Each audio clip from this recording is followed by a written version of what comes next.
Assalamualaikum warahmatullahi wabarakatuh. Selamat pagi adik-adik sekalian. Apa kabar semuanya? Sehat ya? Oke, minggu hari Senin kemarin kan saya suruh kalian mencari tentang penyakit pada sistem pembuluh darah ya. Nah, kali ini saya akan menjelaskan tentang penyakit pada sistem pembuluh darah ya. Nah, jadi kita harus mengetahui penyakit itu ya kan. Penyakit itu keadaan atau keadaan tidak normal ya di dalam tubuh manusia sehingga timbulnya rasa sakit gitu ya. Jadi kalau penyakit pada pembuluh darah itu nanti ada 3. Yang pertama ada hipertensi, kemudian ada apa lagi? Ada varises ya kan, dan ada lagi yang satu lagi ya. Yang pertama kita bahas dulu tentang hipertensi. Nah, kita harus mengetahui nih apa pengertian dari hipertensi. Nah, kalau hipertensi ini adalah diakibatkan oleh tekanan darah tinggi terjadi apabila nilai ambang tekanan sistolik antara 140 sampai dengan 200. Nah, tekanan sistolik ini adalah tekanan detakan pertama pada saat kita menensi atau mengukur tekanan darah. Detakan pertama itulah yang dikatakan sistolik ya. Jadi kalau nilai ambangnya tekanan darahnya sistolik itu 140 sampai dengan 200, itu dikatakan hipertensi. Atau bisa saja lebih, nilai ambangnya bisa saja lebih dari 140 ataupun 200. Kemudian nilai ambang dari tekanan diastolik itu 90 sampai dengan 110 atau bisa lebih ya. Jadi kalau nilai diastolik ini adalah nilai pada saat kita menensi, dia detakan hingga akhir tidak muncul lagi detakan itulah yang dikatakan diastolik ya. Jadi nilai ambang diastoliknya itu 90 sampai dengan 110. Itu dikatakan sudah hipertensi ya. Oke, selanjutnya ya. Jadi kalau hipertensi ini banyak dia penyebabnya ya kan. Bisa saja karena faktor makanan ya kan, faktor keturunan dan lain sebagainya ya. Jadi penyakit dan faktor risiko hipertensi ini banyak sekali karena hipertensi ini merupakan tekanan darah tinggi ya kan. Karena tekanan darah tinggi ini seringkali tidak diketahui penyebabnya ya, tetapi ada beberapa kondisi yang dapat memicu tekanan darah tinggi, diantaranya berusia di atas 65 tahun ya. Jadi orang yang sudah berusia 65 tahun ya kan, karena sistem organnya pun semakin tua ya kan, semakin berkembang. Jadi usia ini mempengaruhi ya. Kemudian mengonsumsi banyak garam ya. Jadi kalau orang yang mengonsumsi banyak garam bisa mempengaruhi tekanan darah tinggi. Kemudian kelebihan berat badan ya kan. Kelebihan berat badan juga merupakan faktor risiko dari hipertensi. Kenapa? Karena dia kalau kelebihan berat badan ya kan mempengaruhi juga ke jantung, ke pemompa jantung kita ya kan. Semakin banyak lemak yang ada di dalam tubuh kita sehingga pembuluh darah kita atau jantung kita itu tidak dapat memompa darah ya kan, sehingga dia memompanya lebih cepat sesuai dengan kebutuhan tubuh kita ya kan. Makin berat badannya makin banyak kebutuhan yang diperlukan oleh tubuh ya. Kemudian memiliki keluarga dengan hipertensi atau keturunan ya. Kurang makan buah dan sayuran ya. Jadi sayuran dan buahan ini juga perlu ya. Kemudian jarang berolahraga ya kan. Jarang berolahraga sehingga daya tahan tubuhnya pun tidak baik ya. Kemudian minum terlalu banyak kopi atau minum yang mengandung kafein ya. Jadi kalau kafein ini dia dapat memperkecil pembuluh darah kita, sehingga apa? Tekanan darah kita menjadi lebih tinggi, ya kan? Kalau pembuluh darah kita mengecil, otomatis jantung itu harus memompa darah lebih lagi agar dapat diedarkan ke seluruh tubuh. Itulah dia bisa menyebabkan hipertensi. Kemudian terlalu banyak mengonsumsi minuman keras ya. Jadi minuman keras itu juga tidak baik untuk tubuh kita ya.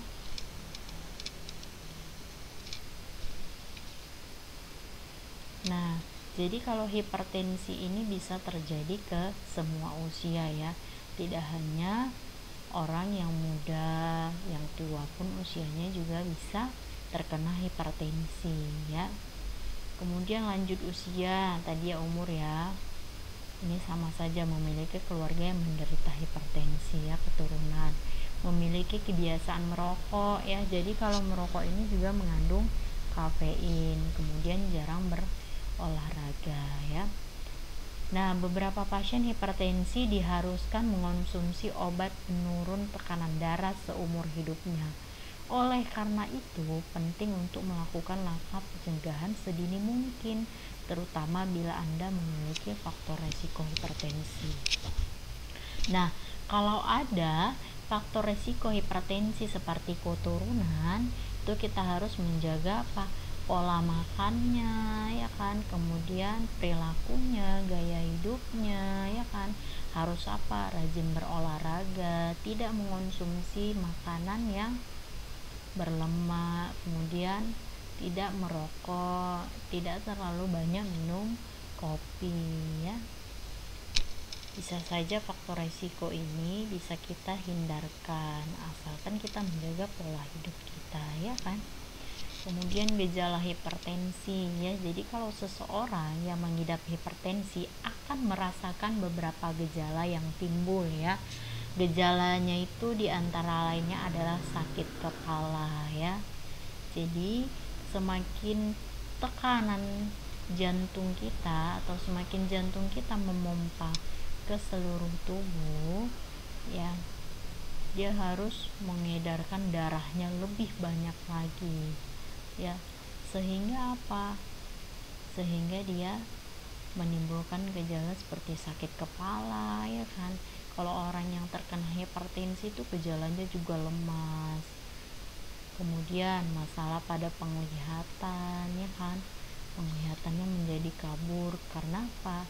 Karena sistem saraf atau darahnya itu tidak sampai ke otaknya ya kan, karena kekurangan oksigen ya. Kemudian nyeri dada, sesak napas, kemudian aritmia atau irama jantungnya ya kan, semakin lebih cepat irama jantungnya. Kemudian adanya darah dalam urin. Kalau ini sudah parah sekali ya, sudah hipertensi yang benar-benar tinggi sekali ya. Oke, kemudian penyakit pada pembuluh darah yang kedua adalah varises ya. Jadi kalau varises ini banyak sekali terjadi, baik itu di usia muda ataupun di usia tua. Varises ini pasti banyak sekali terjadi ya. Jadi varises adalah pembengkakan atau pelebaran pembuluh darah vena yang disebabkan oleh adanya penumpukan darah di dalam pembuluh darah tersebut ya. Jadi gambarnya ini ya. Jadi gambarnya ini adalah vena kita ya, vena kita. Nah, inilah dia. Jadi yang gelembung-gelembung ini seperti akar-akar ini adalah darah yang menumpuk di pembuluh darah kita ya. Jadi kalau varises ini ditandai dengan pembuluh vena yang berwarna ungu. Jadi varises ini warnanya ungu atau biru gelap dan tampak bengkak atau menonjol ya. Jadi bisa kalian lihat gambar dari varises ini seperti ini ya. Dia lebih tampak dan menonjol. Ini adalah darah yang menumpuk, terjadi penumpukan darah di vena kita. Biasanya kebanyakan itu adalah di bagian betis ya kan. betis. Kemudian apa saja, di vagina juga ada varises ya. Nah, jadi varises merupakan, ini pengertian lagi ya, varises merupakan pelebaran pembuluh balik vena ya, seperti gambar yang sudah saya lihatkan tadi. Jadi pembuluh vena baliknya atau vena, nah itu dia terjadi pelebaran, yang tadinya dia lurus saja kan, bentuk venanya menjadi lebar. Biasanya terjadi di kaki ya kan, terutama di bagian betis. Sementara juga ada yang terjadi di sekitar anus, itulah yang disebut ambeien ya. Jadi kalau orang yang ada ambeien itu disebut varises ya. Jadi kalau varises ini terjadi karena katup-katup pada pembuluh balik tidak dapat menutup dengan sempurna dan lemahnya dinding pembuluh darah ya. Jadi vena kita itu kan ada katup ya, yang tadinya dia ke satu arah ya, venanya ke satu arah,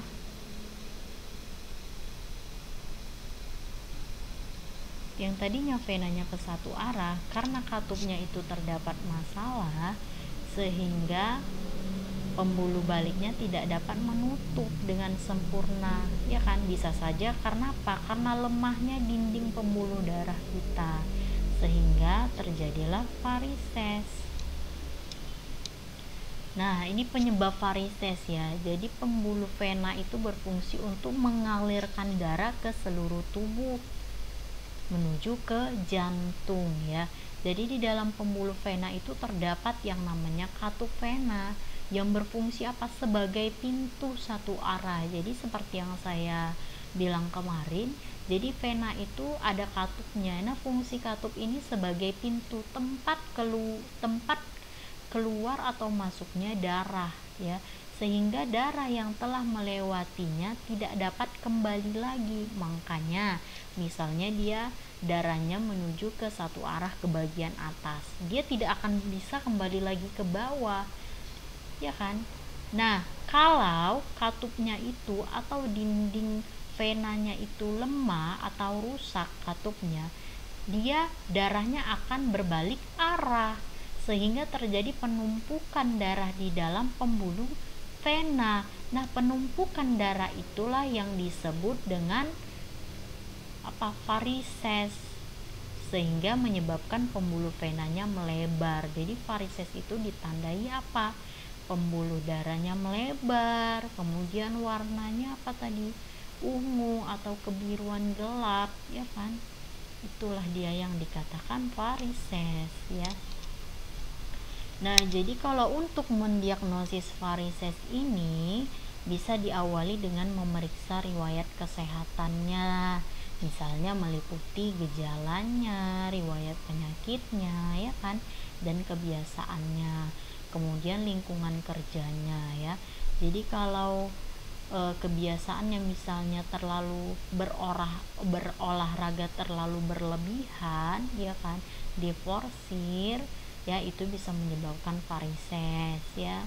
Kemudian lingkungan kerjanya terlalu banyak menggunakan high heels, itu juga bisa menyebabkan varises. Nah, faktor resiko yang memicu penderita terkena varises. Nah, nanti nih dokter selanjutnya akan melakukan pemeriksaan fisik dengan mengamati bagian tubuh yang mengalami varises. Jadi pemeriksaan penunjang yang dilakukan kecuali dokter, jadi pemeriksaan penunjang ini jarang dilakukan dokter ya. Jadi kecuali dokter yang mencurigai adanya masalah lain seperti pada vena dalam atau depth vein thrombosis ya. Kemudian beberapa jenis tes penunjang yang mungkin dilakukan adalah USG Doppler, kemudian angiografi ya kan. Tapi ini jarang dilakukan. Biasanya kalau varises orang jarang sih ya kan, jarang sekali orang memeriksakan varises, apalagi di bagian betis ya. Karena kalau kita varises juga menunjang penampilan kita ya kan, kita menjadi tidak pede, itu bisa mempengaruhi ya. Jadi pengobatan varises umumnya ini disesuaikan dengan kondisi pasien secara keseluruhan. Misalnya ukuran dan posisi varisesnya serta tingkat keparahan varisesnya ya. Jadi misalnya kalau ukuran varisesnya terlalu kecil itu tidak dipermasalahkan ya. Kemudian posisi varises, biasanya kalau ambeien itu harus dilakukan operasi karena itu bisa pecah, bisa terlalu berbahaya ya kalau ambeien. Karena kita kan kalau buang air besar itu kan ngeden ya. Semakin banyak kita ngeden, apalagi kita sudah ambeien atau varises di anus, nah bisa pembuluh darahnya bisa pecah ya. Itu merupakan tingkat keparahan varises itu. Kemudian tujuan pengobatan adalah meredakan gejalanya. Nah, jadi kita harus meredakan gejalanya, kemudian mencegah varises bertambah parah dan menghindari terjadinya komplikasi berupa luka atau perdarahan ya kan. Metode pengobatan yang umum dilakukan adalah terapi obat, ada obat ya, tindakan medis ya, dan memakai stocking khusus yang dinamakan stocking kompresi ya. Berbeda pengobatan yang lainnya. Kemudian jika rasa tidak nyaman atau nyeri akibat varises semakin terasa, maka dokter akan merekomendasikannya untuk bedah kecil maupun besar, misalnya dengan terapi laser atau mengikat pembuluh vena. Jika gejala semakin memburuk ya, jadi varises telah menyebabkan komplikasi ya, berbahaya ya.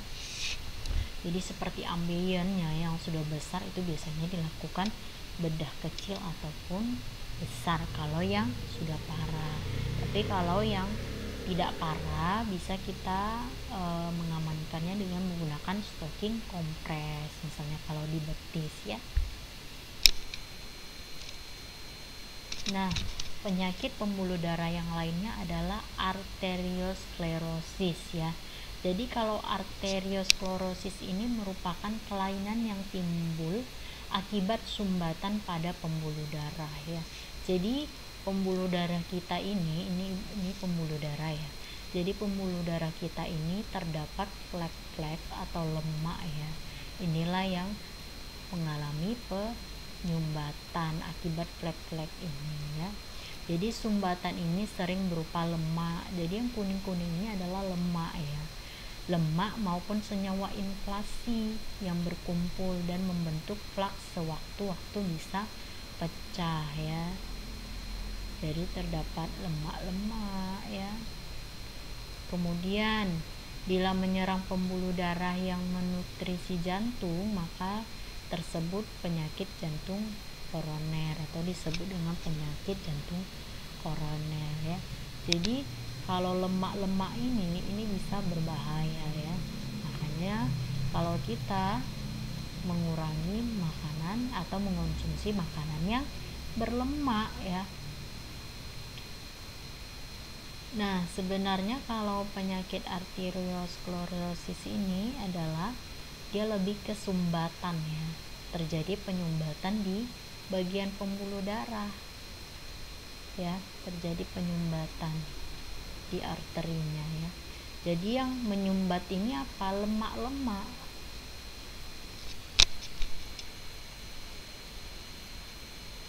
Jadi kalau lemak-lemak ini dia tidak timbul dengan waktu yang singkat, dia bertahap dia. Tidak langsung bisa didiagnosa seperti itu ya. Kemudian pengertian yang lainnya ini adalah arteriosklerosis adalah pengerasan pembuluh darah arteri akibat penumpukan plak di dinding arteri ya. Nah, jadi akibat dari plak itu tadi atau lemak itu tadi, pembuluh darah kita ini menjadi mengeras di dindingnya menjadi mengeras. Jadi kalau arteri yang mengeras ini dapat membuat aliran darah ke organ tubuh menjadi tidak lancar karena ada sumbatannya apa tadi? Lemak-lemak tadi. Sehingga mengganggu fungsi organ tersebut. Jadi sehingga mengganggu fungsi arteri tadi yang untuk mengangkut oksigen. Untuk apa? Diedarkan ke seluruh tubuh. Jadi fungsinya ini terganggu, ya kan? Kemudian karena arteri ini mempunyai sifat elastis, jadi ketika tekanan darah dalam keadaan maksimum, arteri ini akan mengembang untuk mengimbangi tekanan darah, ya. Namun seiring dengan pertambahan usia, dinding arteri kehilangan elastisitasnya, ya, karena adanya penimbunan zat kapur seperti lemak tadi, ya, sehingga disebut dengan arteriosklerosis, ya. Oke, jadi kalau sehingga sifatnya elastis arteri ini, ya, makanya penyebab dari penyakit arteri ini juga, arteriosklerosis ini juga ada faktor usia, ya. Makanya kalau usianya yang sudah lanjut atau 45 ke atas itu hindari makanan-makanan yang berlemak, ya kan. Kemudian hilangnya elastisitas dari arteri ini adalah bisa saja adanya penumpukan dari kolesterol. Jadi kalau kita penyakit kolesterol, bisa saja kita elastisitas dari arteri ini bisa saja berkurang, ya. Jadi kalau tadi plak tadi atau lemak tadi bisa saja sewaktu-waktu bisa pecah, ya. Bisa saja sewaktu-waktu bisa pecah. Nah, bila menyerang pembuluh darah yang menutrisi jantung, maka disebut dengan penyakit jantung koroner, ya. Jadi aliran darahnya tidak lancar ke jantung, ya, akibat tadi sumbatan tadi bisa berbahaya. Kita bisa mengidap penyakit jantung koroner, ya. Sebenarnya kelainan dari penyakit arteriosklerosis ini tidak akan timbul dalam jangka waktu yang singkat, ya. Dia bakal timbul waktu di usia yang lanjut, tergantung dari makanan yang kita makan, ya. Makanya cikal bakal terbentuknya plak ini bisa saja sejak anak-anak, ya kan, dapat bermanifestasi hingga belasan atau bahkan puluhan tahun kemudian, ya. Jadi dari anak-anak kita terlalu sering mengonsumsi yang berlemak, ya kan, kemudian remaja juga, ya kan, kemudian dewasa juga, pradewasa juga, itulah yang bisa menyebabkan terjadinya arteriosklerosis, ya. Jadi perlu lagi pola hidup yang sehat, pola makanannya, kemudian pola makannya, ya, lebih diatur dan dijaga sejak usia muda, ya. Makanya kalian hindari makanan-makanan yang mengandung lemak terlalu tinggi, ya. Ini, ya, tadi seperti ini udah. Kemudian gejala dari arteriosklerosis, ya. Jadi pada dasarnya pada sebagian besar kasus, ya, arteriosklerosis ini tidak menimbulkan gejala sampai terjadi penyumbatan pada pembuluh darah arteri. Jadi gejala yang muncul tergantung pembuluh arteri mana yang tersumbat, ya. Jadi kalau arteriosklerosis ini tergantung di mana dia yang terjadi penyumbatan. Gejala antara lainnya misalnya nih